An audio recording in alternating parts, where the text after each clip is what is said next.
айдап атасың. Биринчи бере берсин да машина. Суроолор болсо берип калыңдар туугандар. Анан ушул жерде отурган биздин эки устазыбыздан, карийки устазыбыздан Мухаммед Кары, Зухриddin Дамла жана башка аксакалдарыбыздан Аллах ыраазы болсун. Адамдын аркасында. Суроолор келе берип убакыт жетпей калды. Эркектерге сабак берсең, сурак убакыты келбей калды. Же чындап көп окушкан, же экинчи кылып сыйлап атышат, күйөө баланы кыйнап койбойт. Же үчүнчүлөр сурагысы келбейт, боюң 1.60 эле турбай. 2 метр болгондо сурамак.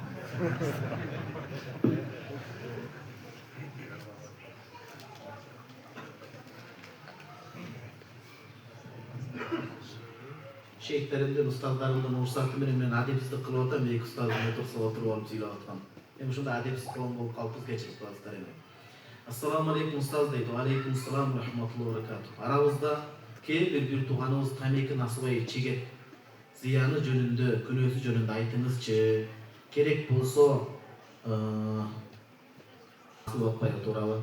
Бетин туура эмес жуя албаган деле сакал асылып атат, сакалды бул жерде кошпой эле койсок. Эми билебиз кемчиликти. Динде сакалда кемчилик жок, бети жагын окуп жооп бере берели. Сиз айтып атасыз бул жерде тамеки насыбай боюнча деп. Насыбай маселеси өткөндө мен улан ачык менен кеңешип турадым да, мунун медициналык зыяндарын айтып бериңиз десем, ооз күндөйүнүн барып доктор берсе рак клеткасына деле алып барышы мүмкүн экен болчу. Анткени ооз күндөй кээ бирөө бияк сорот экен, кээ бирөө опуттук болуп калып биягына киргизбей чыккан арак шарап сыяктуу ачык келиш керек, кумар оюну сыяктуу жана башка. Эми ал бул боюнча жанагы насыбай боюнча, насыбай деп Куранда сүннөттө арабчасы башка келген жок. Бирок Куранда жал бережелерин кыйытып. Вала турку бейдикум ила тахлукати, өзүңөрдү өзүңөр зыянга учуратпагыла. Хадисте чоң эреже келген 4 мазхабтан колдонот, биздин мазхабтагы. Ла дорор, өзүңүзгө зыян келтирбеңиз, вала дорор, өзгөгө да зыян келтирбеңиз. Ошон үчүн бул макрух деп айтканыбыз, калыс макрух деп, значит арам эмес, боло берет деген сөз эмес. Биз сизге өкүм жаатынан айтып берип атабыз. Бирок күнөөдө баардыгы бирдей. Агып, карып, хамма жогу биттейт. Же туура эмес айтып атам. Баардыгы ал күнөө, ал ден соолукка зыян. Балдар чыныгы эркектин даамын сезе албайт. Балдар кантип жүрөт, бул зыян адамга. Канча өзүнө зыян алып келет. Экинчиден, тамеки маселеси. Медициналык жагын айтып берейин. Сурабайсыңбы? Ооба, кечиресиз. Азыр ушул жумуш издеп, акча табам деп Кореяга гости болуп, же болбосо туризм боюнча ушул Кореяга барып, андан сырткары нелегал болуп калып, же болбосо G1 деген качкын деген визаны алып ошол жакта калып иштеп атышат да адамдарчы, же болбосо дагы ошентип басамбы, иштеп тапсамбы акча деген адамдар бар. Эми ошол акча, табылган акча адалбы, адал эмеспи? Ошол жөнүндө бир түшүнүк берип койсоңуз. Бир тууганым, Аллах ыраазы болсун сизден. Кореяга же башка өлкөлөргө эрежени бузуп, ошолордун эрежесин иштеп жүргөн арам эмес, арам деп айта албайбыз. Анткени бул адамдардын колунан чыккан мыйзам, бирок нелегал туура эмес болуп атпайбы? Бул макрух мыйзамы бар, жазылбаган мыйзамы бар. Жазылбаган мыйзам менен батырып жүрө берет. Анткени бир тазалап коюлса, булар бир жумага жетпей нелегалдар тазалап коюшу мүмкүн. Американын мисалы үлгү да бугачы. Ошон үчүн биринчи мыйзам бар, жазылган. Эскерүү үчүн мен айтып атам. 20-30га жакын үй бүлөнү жумуш менен камсыздап атыптыр. Канча айлык десек айтып атат, 80 миңден 120 миңге чейин. Демек биздин мекенибизде ата-энесинин кашында, жубайынын алдында да иштесе болот экен. Жалпы Кыргызстанда курулуш кетип атат, башка кетип атат, рызкы келет, балким издеп көрүш керек. Же чыга турган болсо да мыйзамдуу чыгыш керек. Анткени эмнеге эртең темир тордун аркасынан түшүп калса, жүп жүргөн, окуп жүргөн экен кечиресиз. Окуп жүргөн учурыңыздан бир аз айтып берсеңиз, фикхтен кайсы китептерди окугансыз? 2 болуп кетти, бир эле болот. Биринчи маселе, уруксат берсеңиз, мен Чубак устаздын окуп жүргөнүн айтып берсем сизге. Анткени биз жашпыз. Мен өзүм уялып атам деп, отуп алып, 90го чыккан аталы биз окуп жүргөн маалда деп отурсам. Уялып атам чын айтсам. Я стесняюсь, ребята, братья мои. Поэтому орусча сүйлөп коеюн, Чубак устаздын айткан. Устаз айтат эле, эски унаам бар эле. Жума күнү мусулман өлкөлөрдө эс алуу болот го, Египетте, Саудияда, Кувейтте деп эс алат. Жума күнү устаздар сабак өтпөйт, үй бүлөсү менен өткөн, бизде үй бүлөнү айлантат элеген, бала чакалым. Ошол эски унаам тетигин эми оңдоп окуйт элем. 4-чү күнгө келгенде бузулат эле. Бир күн бою үй бүлөмдү айлантып, жарым күн унааны оңдоп алат элем. Кайра күндөрү окууга барып, арасында бош болгондо иштеп, окуумду да окуп, рызкымды дагы себепкер катары табат элем дейт. Устаздын окуп жүргөн мейнети. Анан кыйынчылык да. Анан арасында ажылыкка иштейт элем, андан тапкан акчамды баардыгын китепке жумшайт элем дейт. Бир күнү илимге китептеп жүрүп, Мекке ушунчалык ысык болот, Египетке караганда дагы. Кыйын да ысык болот. Умрага ажылыкка барганда билесиз, анан свет өчүрүп кетишип кетет, карыз топтолуп отуруп. Эмне кылам? Ал жер хадисти көбүрөөк маани берген өлкө да, Саудия хадис көбүрөөк маани берген. Анан Муъжамул Табарони, Муъжамул Кабир, Аустад, Сагир 3 китепти, баалуу китептерди алып чыгып саттым, жана карызды төлөш үчүн. Бирок китепти берип атканда бергим келбей, менин бир боор этимди, жүрөгүмдү үзүп алгандай эле болду дейт. Анан устаз бир күнү сабагына кечигип барса, Кыргызстандан устазымда ачуу келип калды да. Мен Саудияда окуп жүргөндө багымдаттан алдын тахажжудта устаздын үйүнө барып, тыкылдатпай күтүп турат элем. Эшигин ачканда биринчи шахид болуп кирейин деп. Силер эмнеге кечигип келесиңер деген бар эле. Умрага барганда Шейх Мухаммад Тоғыр Сардыр устаз бар, сурасак, чындап тахажжудта келип, кайра тахажжудта ташат окуган экен да устазыбыз. Аллах таалам берекесин берсин. Экинчи фикдан кайсы китептерди окугансыз? Кыргызстанда жүргөндө, Ислам университетинде окуганда Ал-Ихтияр Талимухтар толук бүттүм атын. Шархын устаз менен жарымын окудук, Чубак устаз менен, бул биринчи китеп. Экинчи Мухтасар Кулуриди окудук, бир канча шарттары менен. Үчүнчүсү Молда Надыр устазга дагы, өмүрүндө береке болсун, Чубак устазга дагы Мухтасар Укаянын ибадат бөлүгүн жаттап тапшырдык. Андан сырткары Чубак устаздан көп китептер окулду. Мисалы, үй бүлөлүк маселе Ахвал Шахсия, Шейх Мухаммад Кадри Баша, жана башка китептер окулду. Көп китептер. Аллах разы болсун. Дагы кол көтөрүп суроо берчилер барбы? Хазирет? Ооба, бере бериңиз, тамам, сиз угатат. Misafir bana göğe vardı. Olmazsa tukanda istek kadar ne olursa paşa bula boğuyor. Geçiriz. Bir aytıp koysanız bulağı geçirip koyasmaydı. Ben olmazsa tuk başlattı. Namaz köpçülüğü, namaz vağı bolğunda tukolmat aytandı. Nas koğuzdan çıkarap eken.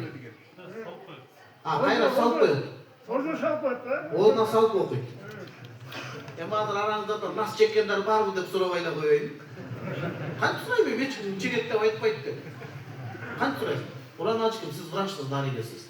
Nasıl elimde salgan eğri mi, eğri mi? Oşonca dağınan bir öz eğri var. Karmak tursa diler. Usası oyna bunu. Eğrip tuz siyahtı aç ölmesi gelse namaz kılatalatan. Ankeni namazda jegenge olboy, namazda içkenge olboy.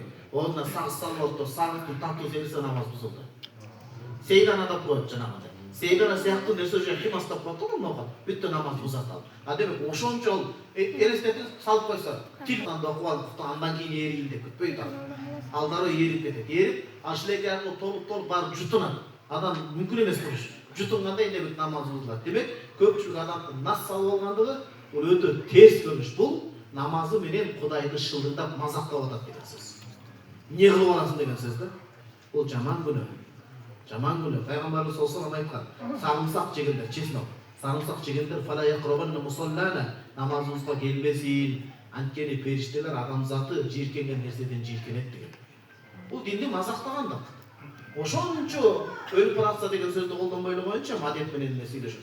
Ошончо болуп атса да сырттан да чекпесин, бирок намазда келип чыгып аткан бул ашыкча беадепсиздик болот. Эртең башына сыноо келип атса, ал адам өзүң гана жебересиң да. Бала элуман деген туура эмес да, мына экесе жаман эмес. Экесе жаман күнөө болот.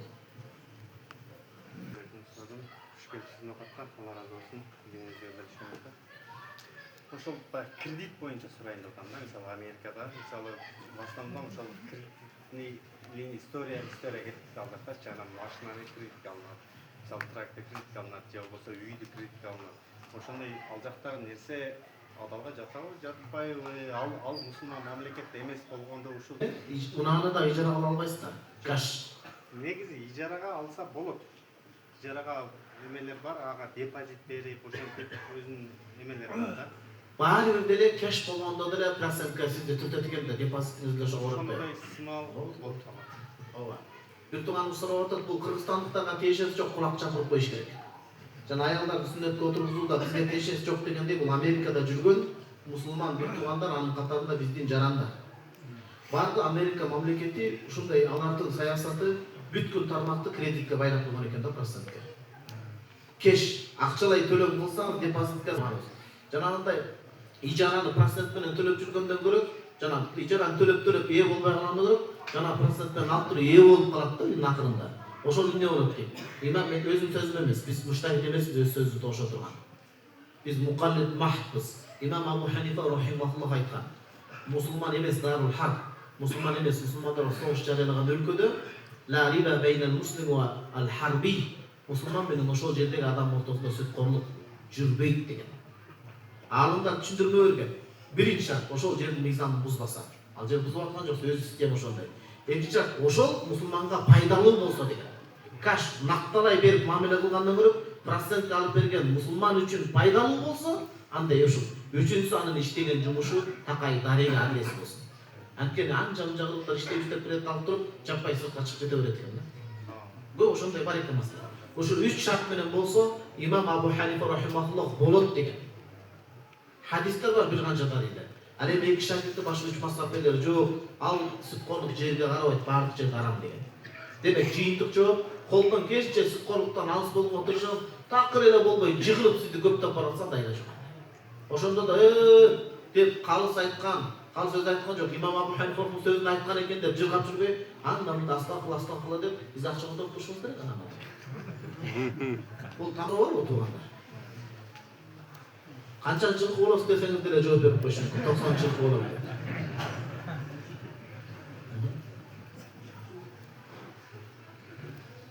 Анткени китеп окуп берейин десем, суроо жооптар маанилүүрөөк болот да кечиресиз. Аксакал.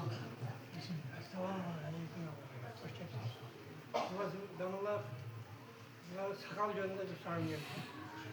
Мээден эмени мындай алып койсо болобу? Бул жердеги неме? Койгон жакшыраак дейт. Сакалдын толуктугу болуп эсептелет дейт. Бирок алып койсо зыяны жок. Негизи эки насы да. Сакал деп кайсы жерде айтатса, мажмаул лахия жаактын эги жагы могу жер, негизги жери. Не да соолор экен, ооба. Ооба, маяктарды алынат, бияктар алынат анткени тамакка тийип калбаш үчүн. Сиздики сонун коюлуптур. Болгон жана коптону карап коюш керек.